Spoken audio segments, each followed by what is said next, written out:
So now we need a breakthrough to push our hero into Act 3. Just like with our Act 2 break, our hero needs to be renewed with a clear goal and destination again. And often this will happen with the assistance of our B story. That character I talked about earlier, the Billy Bob Thornton character from Eagle Eye or Tommy Lee Jones from The Fugitive, this is often the point where they'll show up and suddenly be helping our hero, giving them the final push they need to get moving in the right direction.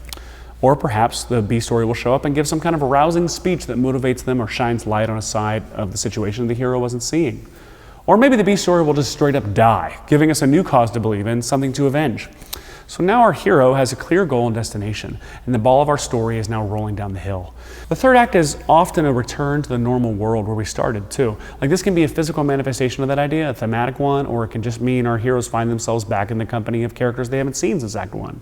Toy Story comes to mind here, with Buzz and Woody reuniting with the toys in the moving van and working together with them to get them back to Andy. The third act is also another good section to approach as its own short film with its own beginning, middle, and end.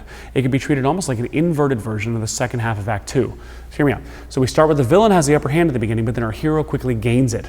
The villain tries their final push, and he make it really hurt, by the way. But then it's game over for the villain. And this game over is brought about by the hero doing what the villain could never do, changing. The hero is finally able to succeed because they finally accepted and owned the change that they needed, a change they could have only realized and owned by taking the journey from the past 2 hours. Once that happens, we resolve our story by establishing our hero's new normal.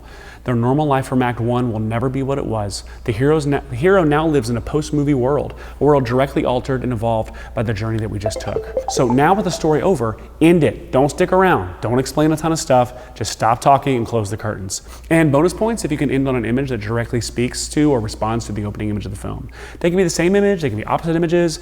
The relationship of these two images can be a very powerful reinforcement of the themes and ideas of your story. The point is, though, the end.